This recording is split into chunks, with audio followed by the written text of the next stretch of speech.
श्री गणेशाय नमः। जय जीवदानी। ब्यूटी विद एस्ट्रोलॉजी की फाउंडर मैं कामिनी खन्ना 2023 की आप सभी दर्शकों को तहे दिल से देती हूँ ढेर सारी शुभ मंगल कामनाएं। ईश्वर करे ये साल आपके लिए बहुत ही अच्छा रहे। धन सुख समृद्धि वैभव ऐश्वर्य सभी प्राप्त हो आपको। आप और आपका परिवार स्वस्थ रहे, आप पर कोई संकट ना आए, हर प्रकार से आपकी उन्नति हो। तो वार्षिक राशि भविष्य लेकर मैं हाजिर हूँ। ये वर्ष जो शाकंभरी नवरात्र के साथ शुरू हुआ है बहुत ही शुभ है और इस वर्ष में शनि, गुरु, राहु, केतु ये चारों मुख्य ग्रह जो हैं ये बदल रहे हैं। 17 जनवरी 2023 को शनि जो हैं ये कुंभ राशि में प्रवेश कर जाएंगे। 22 अप्रैल 2023 को गुरु जो हैं वो प्रवेश कर जाएंगे मेष राशि में और 30 अक्टूबर को राहु और केतु बदल रहे हैं। राहु क्रमशः चले जाएंगे मीन राशि में और केतु कन्या राशि में। तो वार्षिक राशि भविष्य जो मैं आपके लिए लेके आई उसमें मैं आपको डेट सहित सब बताने वाली हूँ। खबरदार हो जाइए, कागज पेंसिल लिखिए लीजिए और लिखना शुरू करिए। मैं जो यहाँ पर राशिफल बता रही हूँ ये राशि और लग्न दोनों के लिए है और जिन लोगों को कंसल्टेंसी चाहिए उनके लिए मैंने व्हाट्सएप नंबर दिया हुआ है। वृश्चिक राशि वालों 2023 की आप सभी को मैं कामिनी खन्ना देती हूँ तहे दिल से बधाइयाँ। आप सबको ये साल अति उत्तम जाए और आप पर कोई संकट ना आए, आप खुश रहें, एंजॉय करें, मस्त रहें। अब याद रखें कि ढैया शुरू हो रही है 17 जनवरी से वृश्चिक राशि वालों की और इसमें कोई घबराने की ज़रूरत नहीं क्योंकि शनि की पोजीशन एक अच्छी स्थिति भी उत्पन्न करती है। केंद्र में शनि का आना और स्वग्रही आना खराब नहीं होता। अब हम बात करते हैं जब वृश्चिक राशि की तो मेनली मंगल की बात होगी, लेकिन उससे पहले हम गुरु, शनि, राहु, केतु की बात करेंगे। सबसे पहले बदल रहे हैं शनि 17 जनवरी 2023 को। तो शनि वृश्चिक राशि के लिए ढैया बनाते हैं। तरह तरह के कामों में बहुत ज़्यादा मेहनत करनी पड़ेगी इन लोगों को। ये बात मैं वृश्चिक लग्न वालों के लिए भी कह सकती हूँ कि बहुत मेहनत करनी पड़ेगी। घर परिवार भी संभालना पड़ेगा और बाहर के कामों के लिए भी इनकी भाग दौड़ तो बहुत रहेगी। और बेसिकली 17 जनवरी से लेकर 22 अप्रैल तक का टाइम इनके लिए टेस्टिंग पीरियड रहेगा क्योंकि तब तक गुरु प्रवेश कर जाएंगे 22 अप्रैल के बाद जो है मेष राशि में। और फिर वो ध्यान रखेंगे इनके दशम भाव का जहाँ पर शनि की दृष्टि पड़ रही थी और वो ध्यान रखेंगे फिर इनके षष्ठ भाव का जहाँ पर शनि की तीसरी दृष्टि पड़ रही थी। तो जब तक 22 अप्रैल नहीं आती तब तक आपको अपने खर्चे, अपनी तबीयत, अपने बैंकिंग रिलेटेड व्यवहार, अपने लोन्स वगैरह कुछ भी अवॉइड कर सकें तो मत लीजिए। अभी मेरे हिसाब से आप शांति से रहें और आपको अपने जो भी काम करने हैं हेल्थ को संभालते हुए करें। याद रखें कि अभी फिलहाल गुरु आपके पंचमस्थ स्थित है। ये बहुत अच्छी स्थिति है कि आपके माइंड सही चल रहा है 22 अप्रैल तक। भले ही आपके लिए 22 अप्रैल तक टेस्टिंग पीरियड है लेकिन आपके डिसीजन सभी सही होंगे और आप कोई भी गलत डिसीजन नहीं लेंगे। आपके बच्चों की भी यही दशा रहेगी। पढ़ाई, अध्ययन और उच्च स्तरीय पढ़ाई, अच्छे स्कूल में पढ़ाई, अच्छे कॉलेजों में वीज़ा लगना, फॉरेन में पढ़ने के लिए जाना या मित्रता से लाभ होना या कई बड़े सारे लाभ होना आपके कार्ड्स पर दिखता है मुझे। और फिर भी आप आनंद की स्थिति में रहेंगे, हालांकि ढैया रहेगी।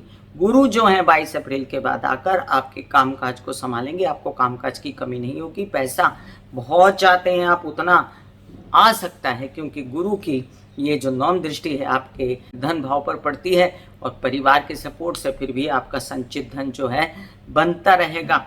आपको समय समय पर जो सपोर्ट आपको मिल रहा है मंगल का, जिसकी चर्चा मैं अभी आपको करूंगी, उससे भी आप काफ़ी आश्वस्त रहेंगे।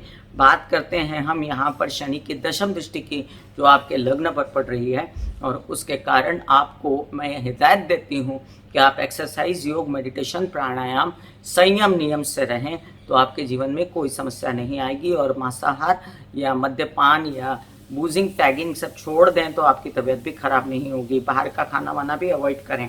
बात करें हम गुरु की जो कि 22 अप्रैल को मेष में प्रवेश करें आपके षष्ठ स्थान पे, तो इतना याद रखना है कि उनकी दृष्टियों से आपके प्रेम संबंध अच्छे हो सकते हैं, विदेश रिलेटेड काम हो सकते हैं, कई सारे काम जिसमें मांगलिक खर्चे चाहिए थे आपको कि घर में कुछ मंगल कार्य हो तो वो हो सकते हैं, लेकिन अंधाधुंध खर्चे आपको नहीं करने चाहिए।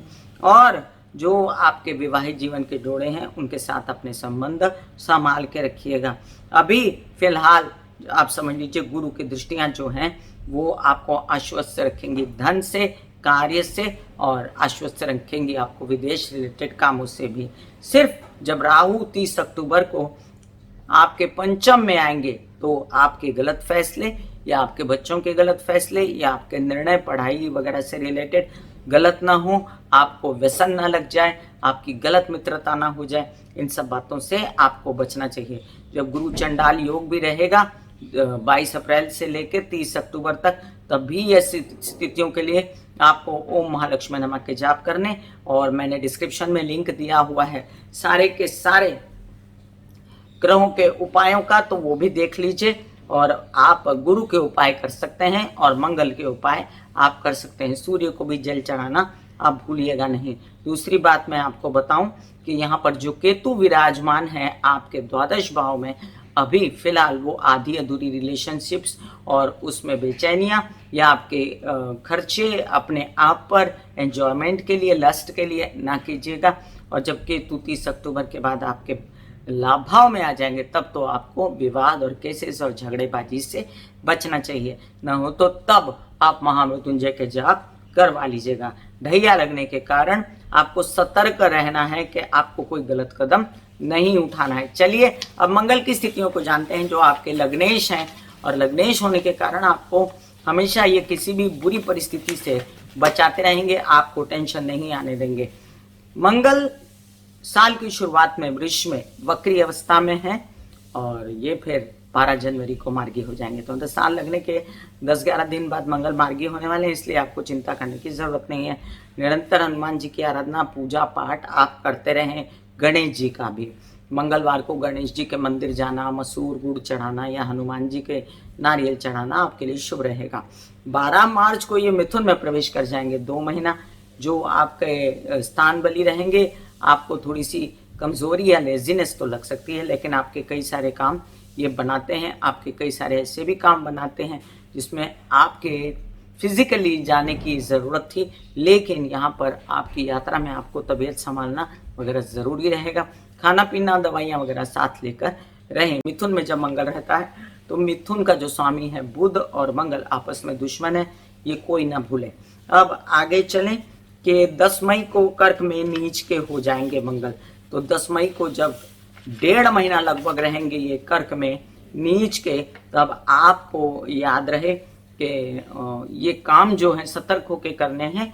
कोई भी कामों में एक्स्ट्रा ओवर वो एंथुजियाज्म और ज़्यादा उत्साह नहीं दिखाना है। हालांकि अभी अभी आप अष्टम स्थान पे मिथुन में चंद्रमा थे तो आपने थोड़ी बहुत सुस्ती और बीमारी भी भोगी होगी, तो उसके बाद जब नीच के मंगल आएंगे तब आप बहुत अति उत्साह करके फिर बातों को बिगाड़िएगा नहीं, और मंगल की दृष्टियों से आपके काम बनते रहेंगे। इसलिए आप मंगल की दृष्टियों को एंजॉय करिएगा। हाँ, मंगल की जो अष्टम दृष्टि है वो शनि पर भी बढ़ेगी इन दिनों, तो तब जाकर आप याद रखिएगा कि महामृत्युंजय के जाप कराना आपके लिए या खुद करना आपके लिए उचित रहेगा, जिससे घर परिवार में लड़ाई कलह क्लेश ना हो। आगे चलते हैं और देखते हैं कि 30 जून को सिंह में 1.5 महीना रहने वाले हैं और ये बहुत अच्छी स्थिति रहेगी। और यहाँ पर आपकी नौकरी, आवेदन से रिलेटेड काम, आपके कोई ऐसे काम जिसमें रुके हुए थे, आपके नौकरी से रिलेटेड काम, या आप चाहते थे कुछ ऐसे काम जिसमें आप आपके पिता का सहयोग चाहते थे, या आप चाहते थे कि आपकी कोई ज़मीन जायदाद से रिलेटेड काम बन जाए, तो वो भी बन सकते हैं। 18 अगस्त को कन्या में 1.5 महीना रहेंगे, पैसा आने से रोकेंगे, आवक को, आने वाले पैसे को अवरोध या आपके केसेस विवाद में बेचैनी वगैरह से आपको बचना पड़ेगा। अब ये 1.5 महीना कन्या में रहने के बाद आगे फिर 3 अक्टूबर को तुला में प्रवेश कर जाएंगे। तो तुला में प्रवेश, मंगल का द्वादश में तुला में प्रवेश जो रहेगा वो समझ लीजिए कि यहाँ पर केतु के साथ प्रवेश रहेगा और अग्रेसिव रूप से आप विदेश रिलेटेड काम बनाएंगे, प्रेम संबंधों के साथ मिलकर काम बनाएंगे। खर्चे हो सकते हैं लेकिन शुभ खर्चे हो सकते हैं। आप कुछ ऐसे काम वहाँ पर जमीन जायदाद खरीदना, वीज़ा लगाना वगैरह कामों से निवृत्त हो सकते हैं और अपने आप पर भी आपके खर्चे हो सकते हैं। इसके बाद 16 नवंबर को वृश्चिक में आ जाएंगे मंगल। ये एक अच्छी खबर होगी आपके लिए। आपके लग्नेश के स्वामी आपके लग्न में, कई सारे काम आपके सवा महीने में 16 नवंबर से लेकर 27 दिसंबर तक बनने वाले हैं। और इससे आप जो है आश्वस्त रहेंगे कि हाँ, अब मैं कॉन्फिडेंट हूँ, अपने काम कर सकता हूँ, अपने सारे ऐसे कार्यकलाप जिसमें मेरे उत्साह की, मेरी बॉडी की, मेरे शरीर की, मेरे दिमाग की ज़रूरत है, वो आप काम बना सकते हैं पर्सनालिटी से रिलेटेड भी। 27 दिसंबर को धनु में प्रवेश कर जाएंगे मंगल, और 27 दिसंबर को जब धनु में प्रवेश करेंगे तब आपके कई सारे गुरु की शुभ दृष्टियों के कारण, क्योंकि गुरु की शुभ दृष्टि इन दिनों धनु राशि पर भी पड़ती रहेगी, और वहां मंगल जाएंगे तो धन एग्रेसिव रूप से आएगा, संचित धन भी बनेगा। साल में जाते जाते आपके कई सारे काम जो हैं ये बना के जाएंगे ये मंगल महाराज।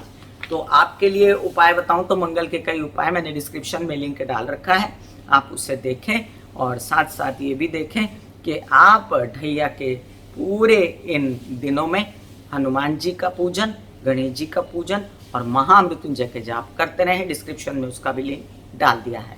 God bless you.